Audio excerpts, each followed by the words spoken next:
दोस्तों, जैसा कि हम सभी जानते हैं कि भारत का इतिहास न जाने कितने रहस्यों से बना हुआ है और भारत एक प्राचीन देश है जो अपने बीते सालों में हमेशा से ही परिपूर्ण रहा है। अब आपको बता दें कि एक वक्त ऐसा भी था जब भारत के पास बहुत सारा धन और खजाना था। उस वक्त भारत को सोने की चिड़िया कहा जाता था और इसी वजह से भारत पर कई बड़े बड़े देशों की नजर भी थी। लेकिन क्या कभी आपके दिमाग में ये ख्याल नहीं आया कि आखिरकार वास्को डिगामा ने भारत आने का रास्ता कैसे खोज निकाला? अगर नहीं तो आइए जानते हैं आज की इस वीडियो में। लेकिन उससे पहले अगर आप हमारे चैनल पर नए हैं तो ऐसे ही और भी वीडियोस को देखने के लिए हमारे चैनल को जल्दी से सब्सक्राइब कर लें। जैसा कि हमने आपको बताया कि भारत को एक समय पर सोने की चिड़िया कहा जाता था और ऐसे में कई बड़े बड़े देशों की नजर हमारे भारत देश पर थी और उसी समय यूरोप के लोग पूरी तरह से पूरी दुनिया में अपना व्यापार करना चाहते थे। लेकिन भारत में व्यापार करने के लिए उन्हें समुद्री रास्ते का पता नहीं था। उस समय केवल अरब के लोगों को भारत का रास्ता पता था, लेकिन उन्होंने यूरोप के लोगों को बताया नहीं। हालांकि यूरोप के लोग पूरी दुनिया में व्यापार करना चाहते थे। इसके लिए उन लोगों ने ईस्ट के कई देशों की खोज के लिए समुद्री रास्ते ढूंढने शुरू कर दिए। इसी खोज में 1498 में वास्को डिगामा ने भारत के समुद्री रास्ते को खोज निकाला और वास्को डिगामा अफ्रीका द्वीप का चक्कर लगाकर भारत के कालीकट बंदरगाह केरल पर पहुंचा था। भारत की खोज का यह सफर करीबन 10 महीने का था। दरअसल पहले यूरोपीय देशों के लिए भारत एक ऐसी जगह था। यूरोप के लोग अरब देश से मिर्च और कई तरह के मसालों को खरीदते थे, लेकिन अरब देश के ये कारोबारी ये नहीं बताते थे कि ये मसाले किस जगह पैदा होते हैं। यूरोपियन इस बात को बहुत ही अच्छे से समझ गए थे कि अरब देश के कारोबारी इससे जुड़ी कुछ बातें हमसे जरूर छिपा रहे हैं। यूरोपियन खरीदार अरब के उस पार पूर्वी देशों से ज्यादा परिचित नहीं थे।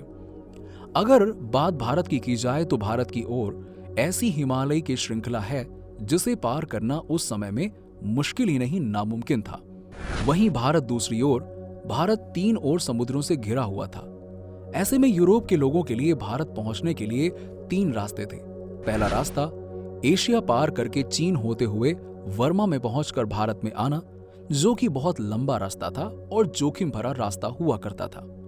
वहीं दूसरे रास्ते के बारे में ऐसा कहा जाता है कि वो रास्ता यूरोप वाले इस्तेमाल करते थे, जो कि अरब और ईरान पार करके भारत पहुंच जाता था और इस रास्ते का इस्तेमाल वो किसी दूसरे लोगों को नहीं करने देते थे, सिर्फ अपने आयात और निर्यात के लिए इस्तेमाल करते थे।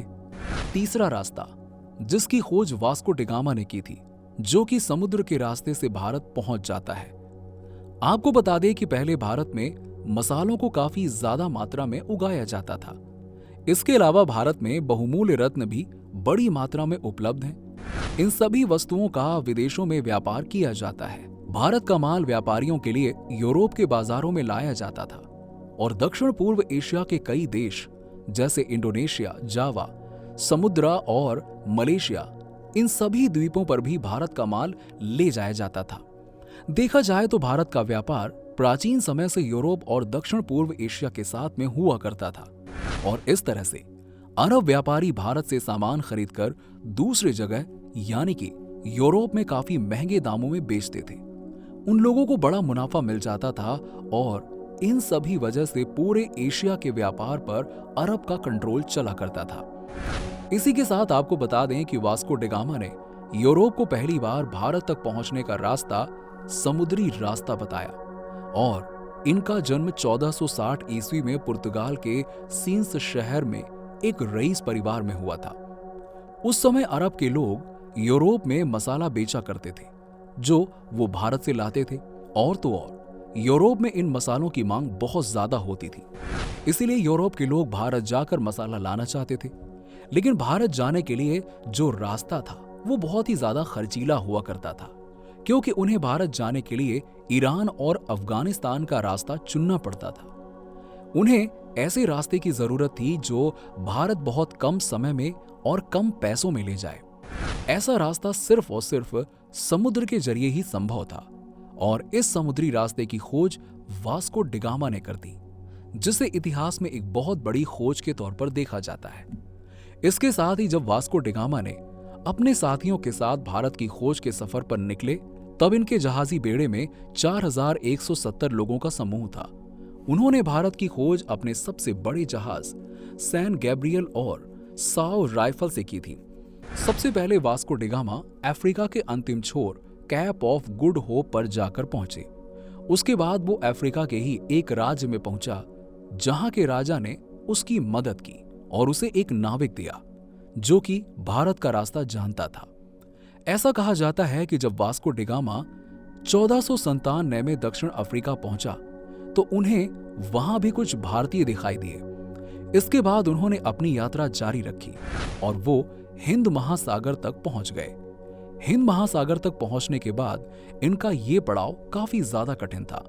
फिर भी हार ना मानते हुए वास्को डिगामा अपनी यात्रा के दौरान उनको पता चला कि अटलांटिक महासागर और हिंद महासागर एक जगह पर आकर मिलते हैं और ये जगह उस समय वास्को डिगामा की सबसे बड़ी खोज थी। और जैसे जैसे आगे बढ़ते गए इनको समुद्र के रास्ते भारत का पता चला। भारत पहुंचने के बाद वो कम से कम 3 महीने तक भारत में रुके थे और भारत यात्रा पूरी होने के बाद मात्र 55 आदमी और अपने 2 बड़े जहाजों के साथ वास्को डिगामा अपने देश पुर्तगाल वापस चले आए।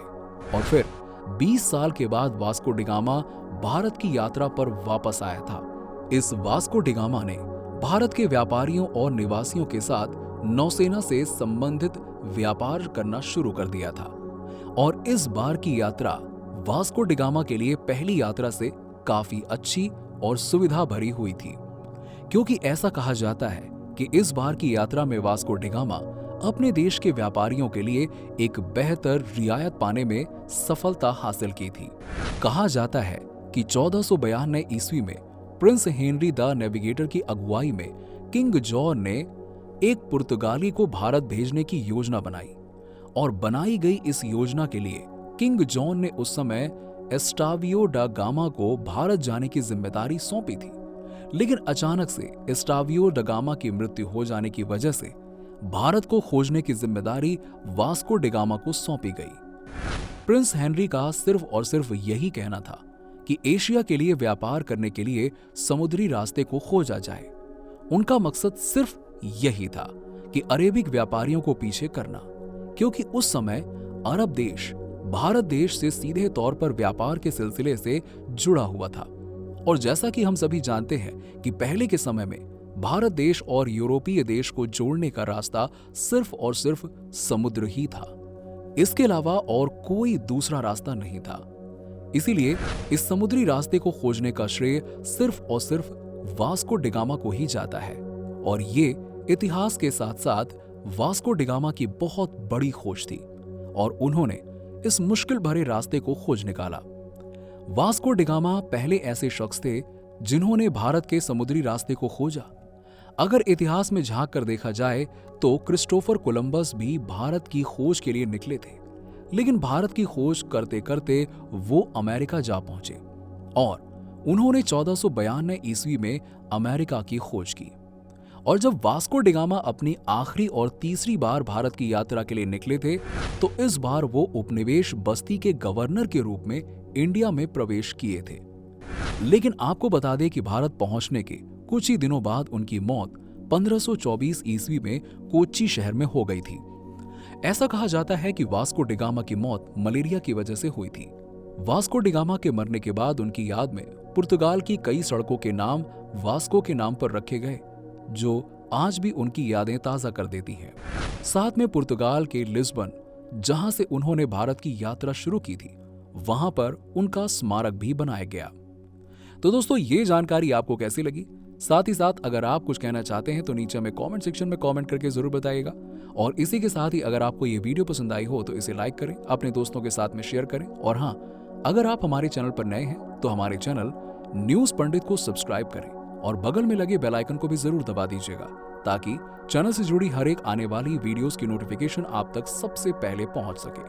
चलिए मिलते हैं अगली ही ऐसी वीडियो में, तब तक के लिए बाय बाय, टेक केयर।